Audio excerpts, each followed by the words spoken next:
J'avais envie de partager avec vous le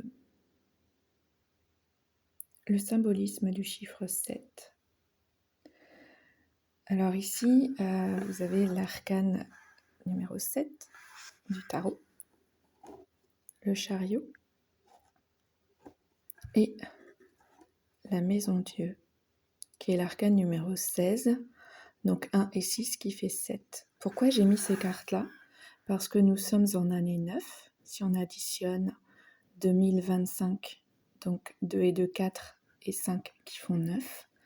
Au mois de juillet, qui est le 7e mois, 9 et 7, 16.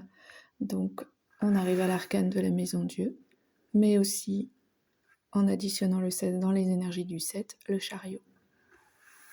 Alors cette carte-là, c'est la carte numéro 7 de l'oracle de la Lémurie, un magnifique oracle que j'adore. J'ai tiré cette carte en fait hier. Donc c'est le chakra de la gorge, exprimez votre vérité. Oui, amour. Amour, c'est mon chat. Qui acquiesce. Et hier, j'ai fait un tirage et j'avais aussi la carte numéro 7. Donc le 7, c'est spiritualiser la matière. Amour va passer dans le champ, voilà. Amour, attends, pousse-toi, viens là. Donc, la maison Dieu, on a le souffle divin qui vient déconstruire, on va dire, l'ego, mais l'ego dans le sens qui l'on croit être le personnage que nous avons construit. Donc ici, on a deux personnages qui tombent en bas de la tour, mais ils vont pouvoir la reconstruire. Alors la tour, elle est beige, et là, on a deux petites pierres blanches. Donc chaque personnage va pouvoir reprendre une pierre blanche, symbole de pureté, pour reconstruire, revenir à son origine, à qui il est vraiment. Donc ça peut signifier de l'inconnu, du bouleversement, un grand changement dans qui nous sommes, puisque c'est une intervention divine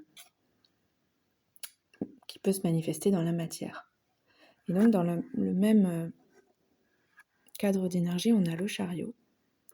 Et là, on a un personnage qui est quand même couronné avec son sceptre, qui a donc 4 colonnes, qui me fait penser un peu à l'empereur. Et ce personnage, il est dans son chariot, il veut avancer, mais il a 2 chevaux qui sont différents et qui ne vont pas dans la même direction. Donc il a le spirituel et la matière. Et le but, c'est d'avancer en mariant ces deux énergies. Donc, exprimer notre vérité, exprimer qui nous sommes. Alors j'aime beaucoup, je vais vous parler un peu de ce symbole. Ici, vous avez alors c'est pas des triangles du coup, deux pyramides, une qui pointe vers le bas et l'autre vers le haut. On a tout ça en nous, ce sont nos énergies, donc la polarité, j'allais dire négative et positive, mais c'est dans le sens des ions, c'est pas dans le sens péjoratif. On a une polarité yin, une polarité yang. Et cette carte, elle est magnifique puisque quand on assemble le féminin et le masculin en nous, on déploie nos ailes, on peut s'exprimer, exprimer qui l'on est vraiment. Et l'énergie, elle monte, elle circule, elle se déploie et c'est là où on peut rayonner et se connecter à notre vérité. Je la trouve magnifique cette carte. Elle réunit beaucoup de symboles que j'aime énormément. Alors pour compléter ces cartes, je vais vous tirer quelques cartes de l'oracle des Météores. Tout simplement pour savoir ce que l'on traverse actuellement.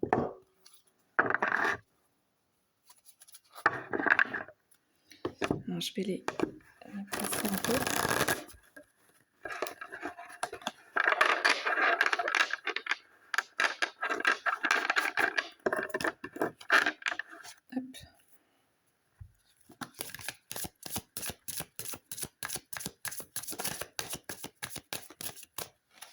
Est-ce qu'il y en a une qui s'est retournée? Non.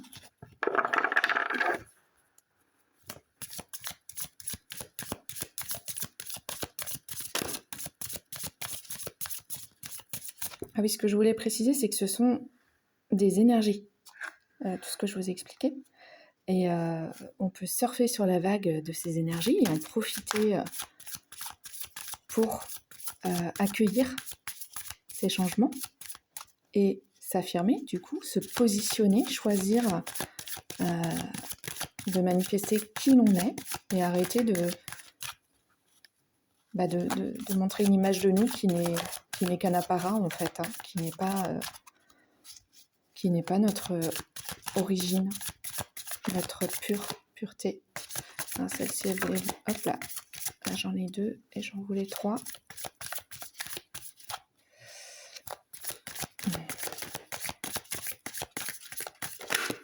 Voilà, ok. Alors, la première, c'est l'enfant intérieur. Je vais les mettre là, comme ça vous allez bien voir. Les retombées positives. Après le combat. Ok. Donc là, on voit bien cet enfant, donc, qui pour moi représente notre origine. L'enfant, il est pur. C'est vraiment qui on est. Sans transformation, sans ajustement, sans adaptation à ce monde. Et cet enfant, qu'est-ce qu'il voit? Il voit la lumière. Il est attiré par cette magnifique lumière. Lui, c'est tout ce qu'il veut, en fait. C'est la lumière. Et donc, si on revient à cet état d'être, cette pureté intérieure, eh bien, on aura des retombées positives. C'est un peu comme une... Je sais pas ce que c'est comme plante, mais qui s'ouvre et qui laisse éclore magnifiques fleurs. Ça peut aussi faire penser, bon, je vais chercher un peu loin, mais à un oignon. On voit des couches, plusieurs couches qui s'enlèvent et qui vont faire éclore ce qu'il y a à l'intérieur. On dirait comme un feu d'artifice avec toutes ces fleurs, c'est magnifique. Et donc, tout ça pour cesser le combat. Puisqu'en chacun de nous, il y a de l'ombre et de la lumière. Voilà, ces deux polarités. Et c'est la dualité, on est sur Terre, donc c'est normal, il faut accepter son ombre, mais il faut la comprendre ce qu'elle révèle comme lumière, puisque forcément l'ombre va révéler la lumière. Et par conséquent, ce que je disais hier, c'est faire en sorte de moins souffrir, enfin de ne plus souffrir, accueillir vraiment le soulagement. Je vais tirer d'autres cartes pour en savoir un peu plus.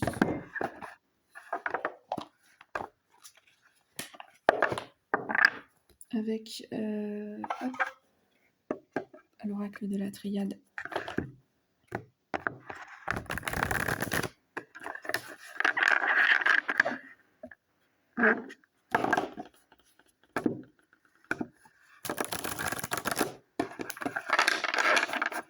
Hop, on va en tirer 3 pareil.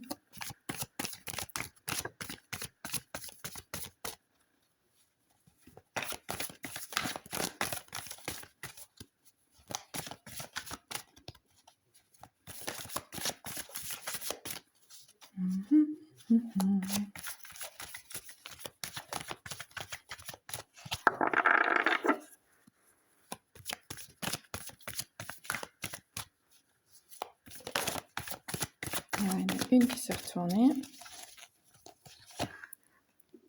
Le voyage. Donc on retrouve l'énergie du chariot, hein, l'avancer, le mouvement, aller vers quelque chose. En fait, on est vraiment dans une énergie où il faut qu'on se lance. C'est pour ça que je me suis mise à refaire des vidéos, parce que j'ai été poussée un peu à ça.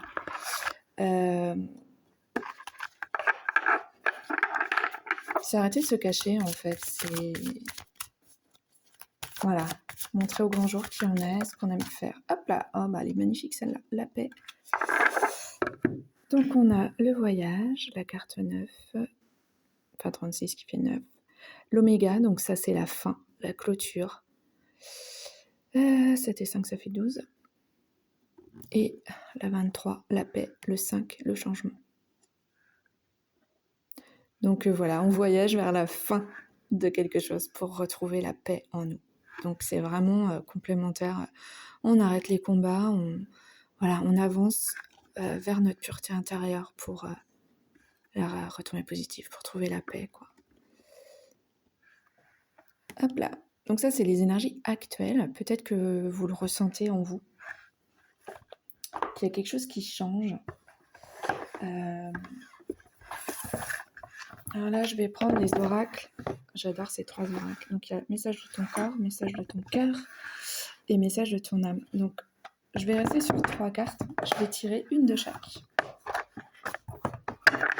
Alors, quel est le message de notre corps? Qu'est-ce que notre corps veut nous dire suite à ça, par rapport à tout ce qu'on traverse dans ce mois de juillet?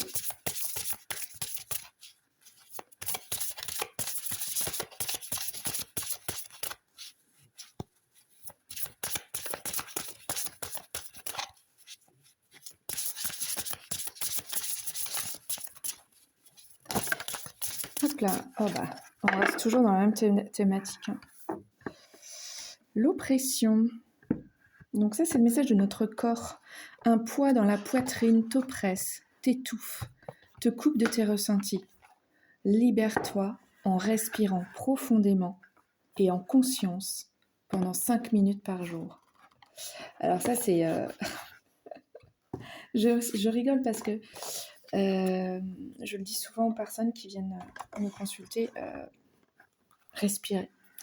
Moi-même, je me suis rendu compte un temps que je ne savais pas respirer. J'étais souvent en apnée, je ne m'en rendais pas compte.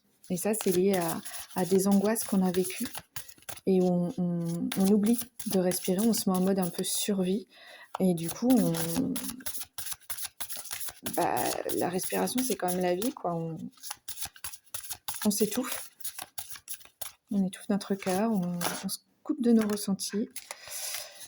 Donc là, voilà, respirer, prendre le temps de se poser. Alors là, c'est excellent parce que regardez ce que j'ai en dos de deck, j'ai la souffrance. Et là, j'ai la valeur. Donc, ça, c'était avant. Donc, souffrance. Ton cœur est serré, contraint dans des souffrances terribles. Inspire, expire. Laisse la douleur se diffuser et te quitter au rythme de tes respirations les plus douces et les plus lentes. Ouais, c'est vraiment complémentaire à l'oppression, mais ça, c'est le message de votre cœur. C'est le message du cœur. Et derrière, j'ai les angoisses, le souffle coupé. Hop, puis derrière, on va vers l'amour pur, c'est magnifique. Donc, on va sortir de tout ça, hein, des souffrances, des angoisses, et on revient à notre valeur. N'aie crainte de partager et de communiquer avec amour et douceur ce qui te tient à cœur.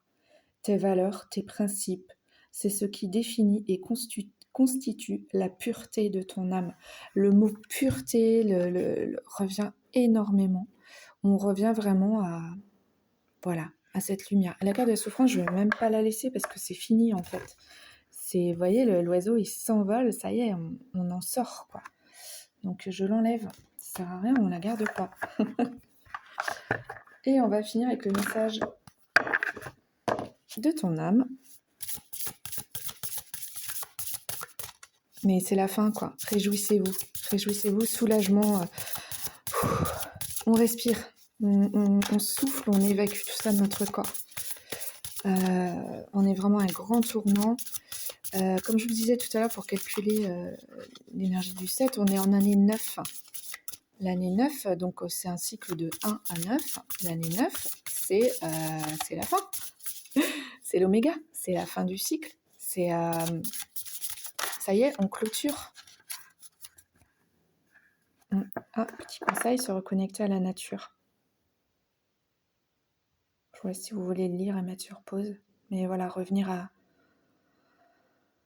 l'essentiel. C'est arrêter tout. Voilà. observer la nature, tout ça, c'est important. Donc pour souffler et respirer. Et donc la carte qui est sortie au niveau de l'âme, c'est prioriser. Tout se bouscule, tout s'entremêle, tout s'accumule. Prends le temps de lister toutes ces choses qui te préoccupent. Attribue-leur une note de priorité. Libère ton esprit en t'occupant d'une tâche après l'autre. Donc là, comme on est dans un grand changement, effectivement, on peut avoir envie de faire des choses. Il y a une part de nous qui s'éveille, le masculin en nous qui veut agir dans la matière et offrir au monde qui nous sommes vraiment. Et donc du coup, moi je le vis en ce moment, j'ai envie de faire plein de choses, et je me dis, oulala, doucement, doucement. Je sors d'un grand sommeil comme une princesse qui se réveille, et j'ai plein d'envies, j'ai plein d'inspiration, mais on peut pas tout faire d'un coup. Donc il faut vraiment... moi je prends des notes, je note, tiens, ça, j'aurais envie de faire ça, ou ça, ou ça. Et ça m'aide à le fait de les noter dans un carnet, je les note dans la matière, donc ça les pose. Et en temps voulu, ça va germer. Ça va, c'est l'image, elle est ouf. Hop, voilà, cette fleur va s'ouvrir et germer. Et donc, ça libère l'esprit, libérez votre esprit. Votre esprit en s'occupant d'une tâche après l'autre.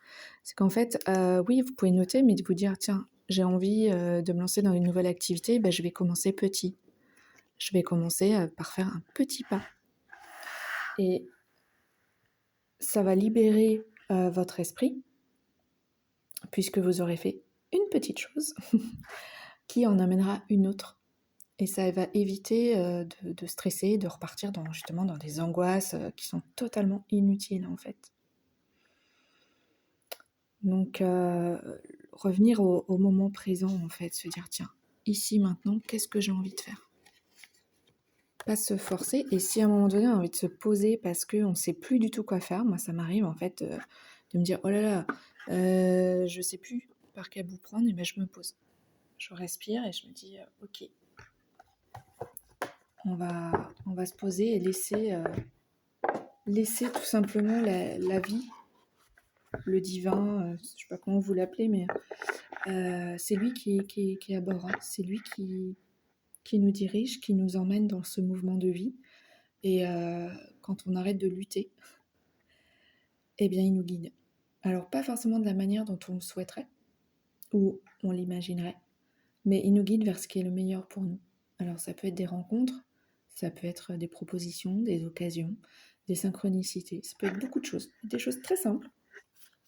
Et après, il faut écouter le ressenti dans votre corps. Est-ce que ça vous parle ? Est-ce que ça ne vous parle pas ? Est-ce que vous avez envie d'aller dans cette direction ou pas ? C'est vous le maître à bord. Et parfois, il faut... si c'est pas un non, si c'est un « ouh, j'ai un peu peur », il faut y aller parce que la peur est le chemin à suivre. Ça veut dire que oui, ça change, mais on est en train de changer. Donc c'est sûrement bon pour nous de faire cette expérience. Alors, je vous dis pas de sauter dans un ravin, hein. C'est pas du tout ça, hein. Mais je pense que vous avez compris. Et je vais finir par une petite carte, le pouvoir du lâcher-prise. J'adore ce jeu. On va demander un conseil, un ou plusieurs, je vais voir ce qui veut sortir. Un conseil pour finir cette petite guidance improvisée cet après-midi.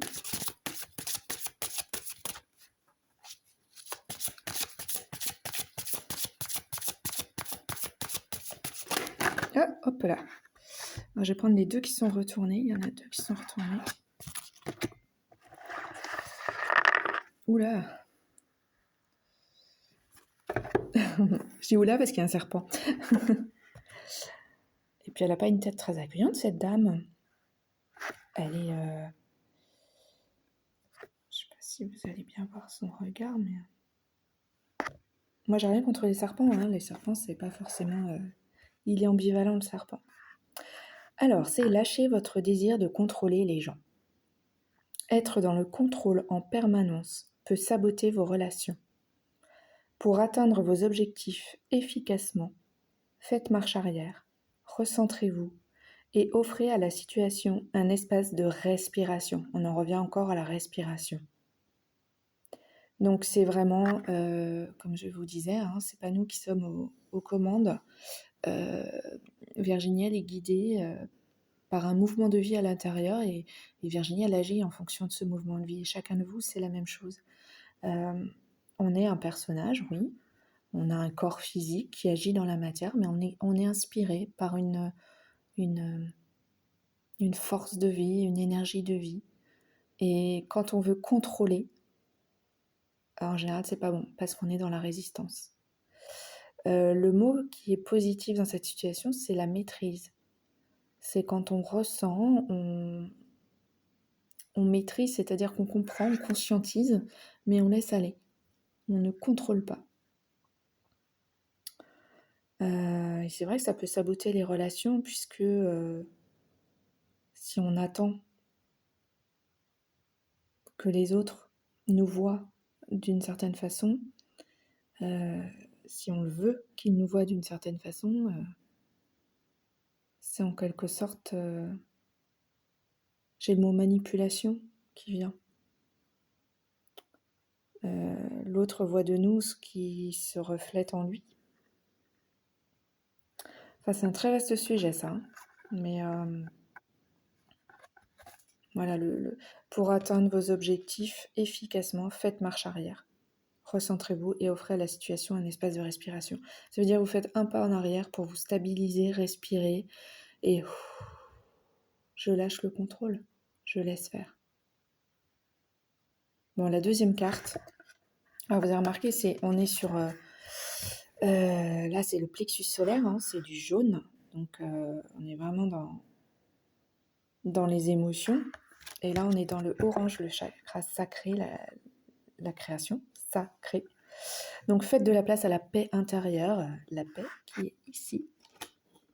On la retrouve. Alors là, vous voyez, elle saute dans le vide. Hein. Cultivez chaque jour la paix intérieure, dans le silence, durant les moments de méditation. Concentrez-vous sur la quiétude qui se manifeste en vous et honorez cet espace intérieur. Les autres ressentiront vos bonnes vibrations et votre vie se déroulera avec plus de facilité. Bon, le message du jour, c'est vraiment revenir à soi. Revenir à soi, respirer. Voilà. J'ai pas plus à dire. Hein. Et j'ai quand même... alors moi, je pourrais ne jamais m'arrêter, mais je vais m'arrêter après ça.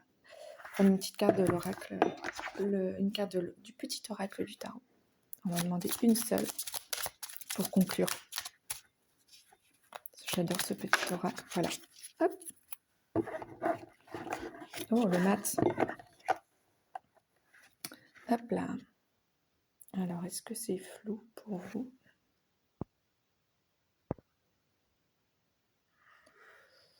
Je la rapproche. Ah, voilà. Hop là. Le mat. Avancez un pas après l'autre, à la mesure de ce qui est possible aujourd'hui. Ça résume tout, c'est excellent. Mon sang bat au rythme de la terre et du ciel. Mon chemin est tracé droit devant moi, pardon. Je suis l'énergie qui ne revient jamais sur ses pas. Voilà, ça résume tout. On est en mouvement, on avance. Donc pas de panique, tout va bien.